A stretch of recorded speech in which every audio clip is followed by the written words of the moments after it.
Hey guys, welcome back to my channel.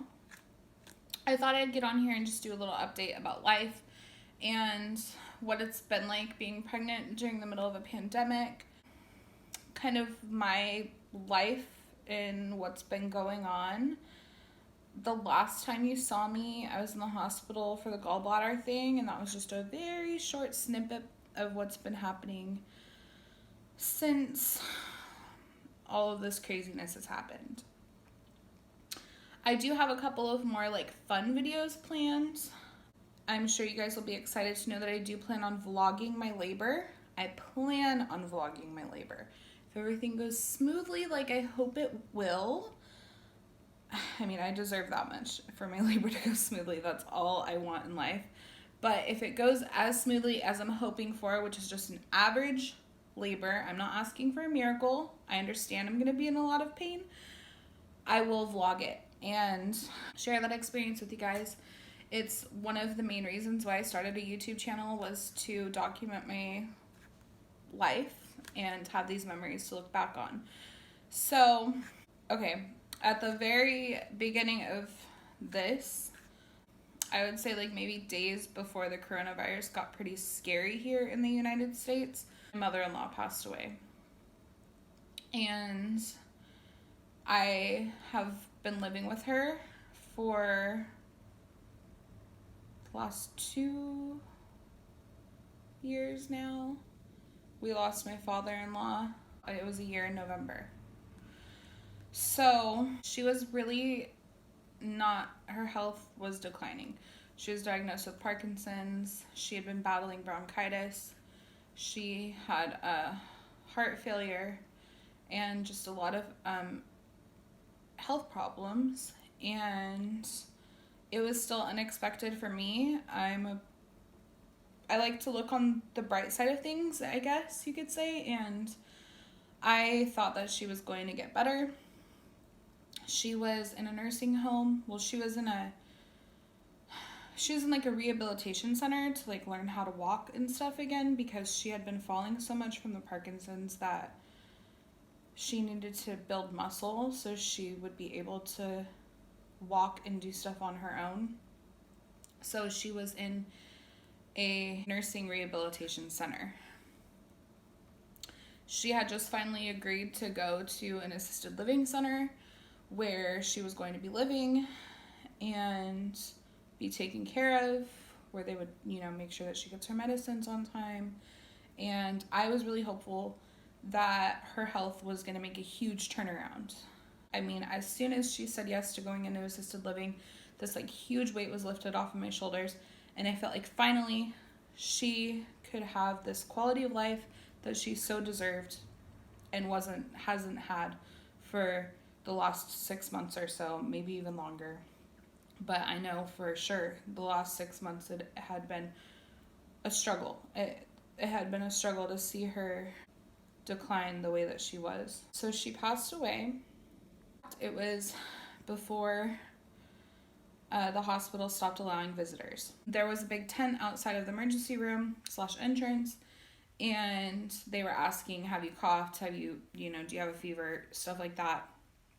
And they'll give you hand sanitizer, and then you can go in. She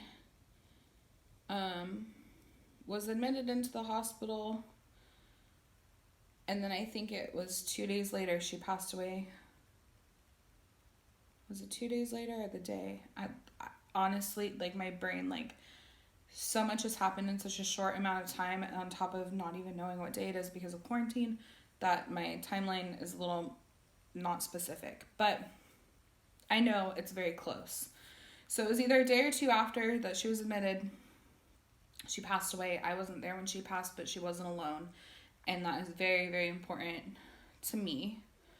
And I'm sure to her that she wasn't alone when she passed away. She was surrounded by loved ones. And I'm grateful that we were able to say goodbye and be with her during the time frame of her being there, because I know that there are a lot of families who can't even be with their loved ones because of the coronavirus.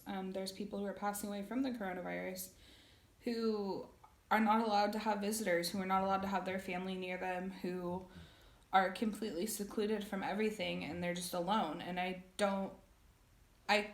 oh my God, it makes me so emotional. I can't even imagine being in that situation, whether it being a loved one who that's happening to, or being the person that it's happening to.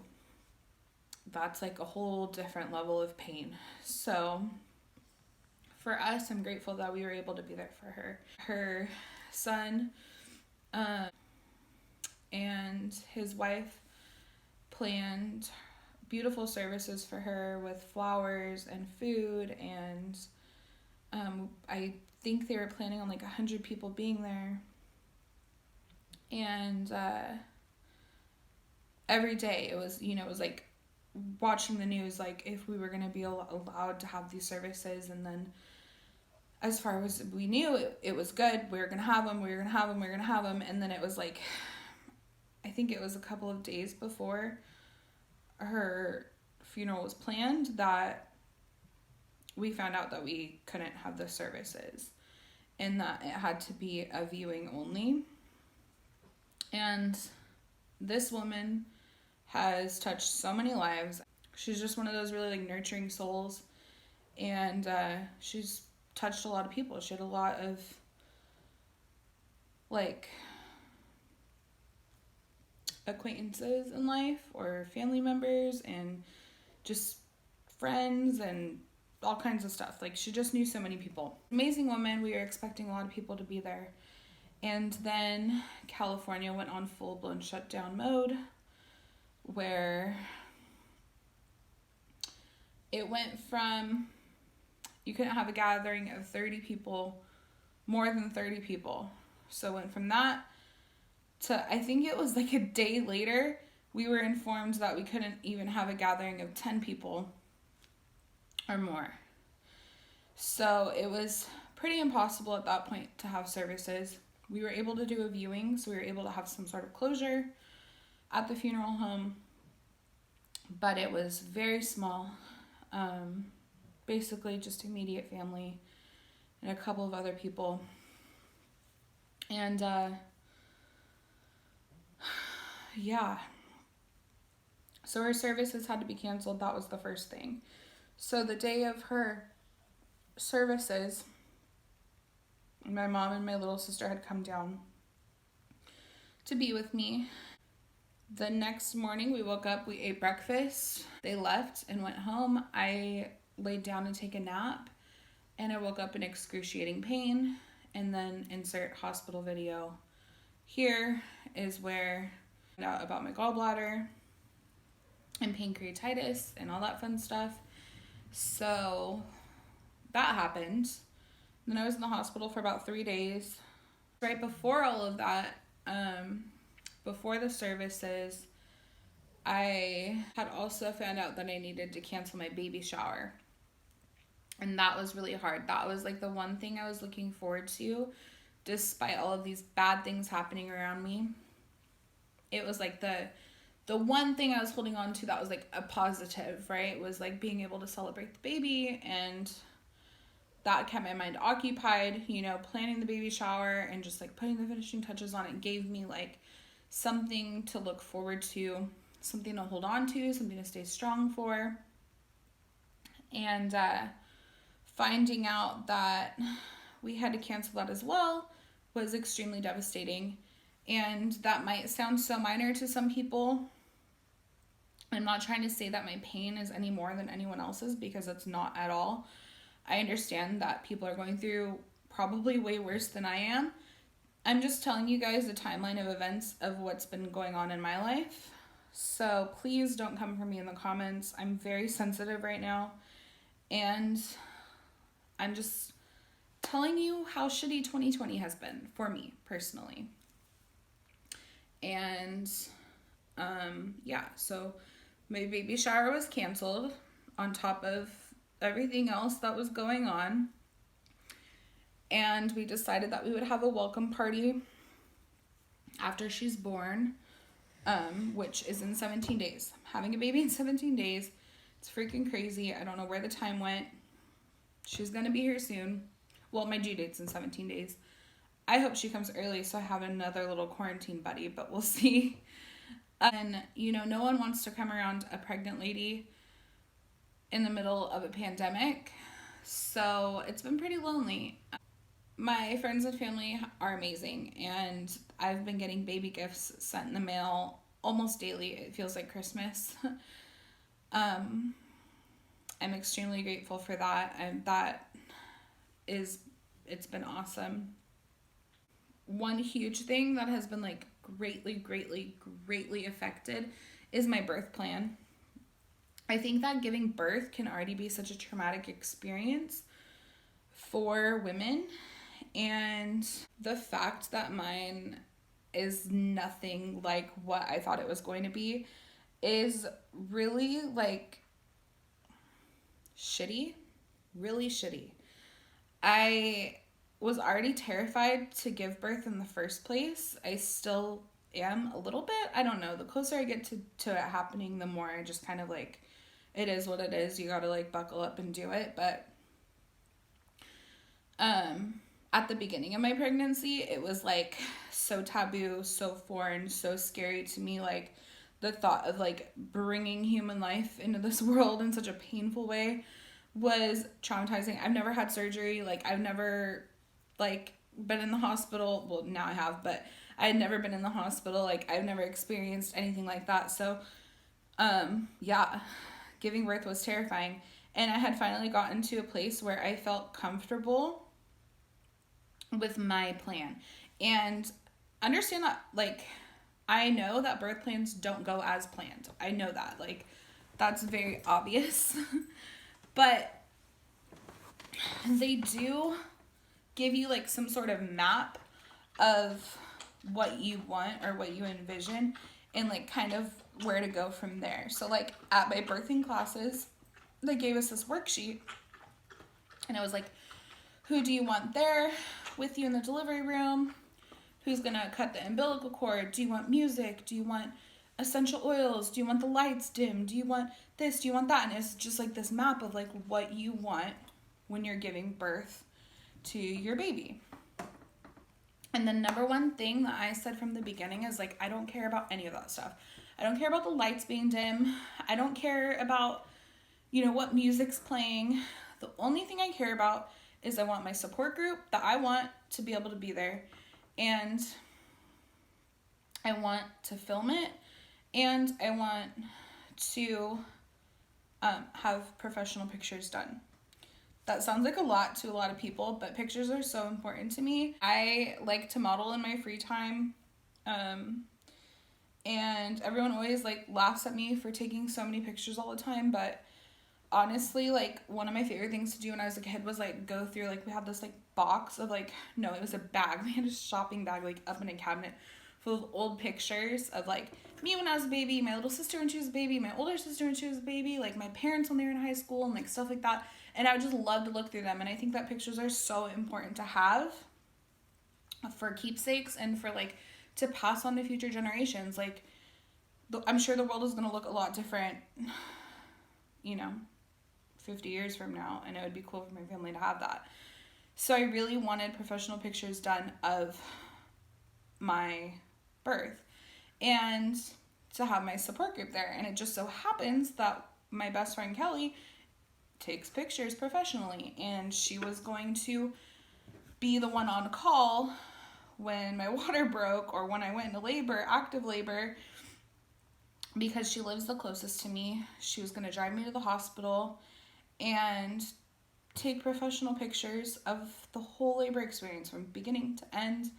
And along with my other best friend Alicia and my mom and my little sister, they were also going to be there. So I had this support group, this solid, steady support group that I wanted, and I could not imagine giving birth without them. Like, I asked so many times how many people are allowed in the delivery room, if I could have them all there, you know, all of that stuff. And the hospital's always like, yes, you can, blah, blah, blah, just be nice and like courteous, and the nurses are cool, and the rooms are really big that you give birth in. I did a tour of the hospital, and I just knew that that's what I wanted. Fast forward to now, I'm only allowed one support person in with me, and that's going to be my mom. That person is interchangeable. Not interchangeable. I'm sorry, not interchangeable.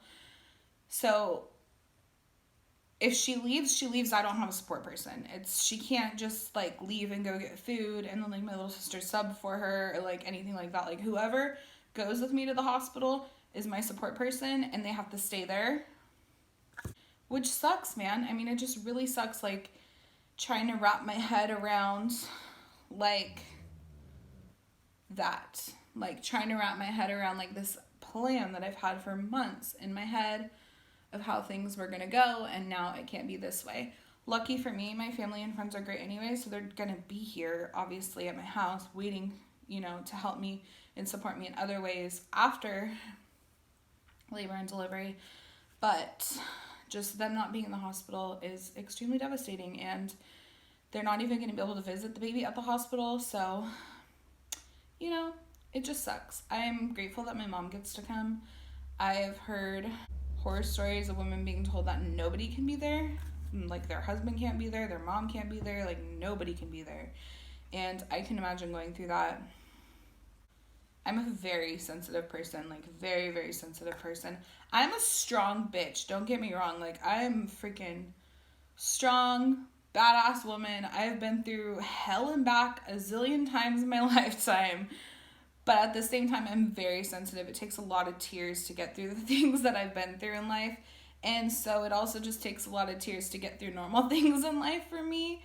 And so I'm grateful that my mom's going to be there. She's my rock. But this is what's going on, man. This is what's happening. And I don't even know when we're going to be able to have our welcome party. I don't know when the coronavirus is going to be over. I don't know how to be a mom. I've never been a mom before, and like you don't know how to be a mom until you've been a mom. You know what I mean?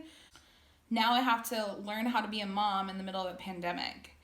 And that alone is scary in itself. I am on complete quarantine. I don't go to the grocery store anymore. I don't leave the house anymore. I did do like a photo shoot in a field today. That was the first time I'd left the house since last Friday. The only time I leave my house is to go to my doctor's appointments. Which I don't even like doing that. I'm paranoid at the doctor's appointments. The last time I went to the grocery store, I had a full-blown panic attack because all I kept thinking was that these people had germs and that my baby was inhaling their germs. That's all I kept thinking about. Like, I guess irrational fear. But at the same time, like, is it irrational? Because, no, not really. Like, this thing is airborne, so I don't know. It's just been crazy being pregnant, about to give birth in the middle of this awful, historic time for the world. Yeah, so I mean, it's going to be something to tell my grandkids one day, right? But it is extremely stressful, and for all those mamas out there, you are not alone. I feel you. I just have to hang in there, I guess, and I am grateful for all the love and support that I get even from a distance from my family and friends. It makes a huge difference in my everyday life, whether it be a text message or a gift in the mail or a phone call or a FaceTime or a nice comment on social media. Thank God for oh my God, could you imagine like quarantine without social media? I could not. I didn't have Wi-Fi and cable for a little bit and I lost my mind. It was actually like a week and a half of me with no Wi-Fi and no cable. And I pretty much watched everything on Redbox. That's a long story, but all you guys need to know is that I didn't have Wi-Fi or cable and now I do. So it's fine. But yeah, that's my update. I'm freaking huge. I'm going to give birth soon and I hope sooner than later. Stress level wise, being pregnant in the middle of a quarantine is really stressful. But being pregnant in general, like sitting on the couch is not hard. Sleeping sucks. I don't go to sleep ever. But like I'm still a functioning normal person in society. I just got this huge belly. And like people are like, oh, I'm so uncomfortable. Like I can't wait until this baby comes out, blah, blah, blah. I don't feel that. Like I feel like I'm really going to miss having my bump. And like I said, like this pregnancy has been really easy for me and I feel like I'm gonna miss it. But I am ready for her to come early because I want to meet her and I'm really impatient and I'm excited, man. I'm just excited to like know this little person that's been growing in my belly. So yeah, that's my life update. I'm sorry it was like probably an extremely depressing video. I promise my next one is not that depressing. But this is life. This is what I'm going through. Please share your coronavirus updates with me in the comments. I would love to know what everyone else is going through, how this has affected your life, any like cancellations that you've had to go through, any heartache that you've had to go through, maybe even some positive stuff. Like, I don't know, I haven't really heard any positive stories since this has happened. The world has been a pretty negative place, and if something amazing has happened to you since this pandemic has started, gosh, that would be so interesting and I would love to hear about it. So please let me know all the things. I'm bored. I'm in the house bored. I have a TikTok. Yeah, it's real. A millennial with a TikTok sounds like a quarantine problem. So thanks for watching, you guys. I'm sorry if this wasn't like my normal like uppity self, or if I seem to be all over the place. My brain feels like freaking mush and I'm starting to just finally get back to an okay spot. Been real depressed, real out of it. This is the first time I put makeup on in days, and it was because I had a photo shoot. Otherwise, I'd probably still look homeless and disgusting. Not that, oh, I feel like homeless was like an offensive word to use. I probably should have used something else, but please don't be mean to me in the comments. I love you guys, and thanks for watching this far. I feel like this was really long. I wasn't expecting it to be this long. This is an even longer outro, so thanks for watching my crazy ass. Love you guys, and I'll see you in my next video. Bye.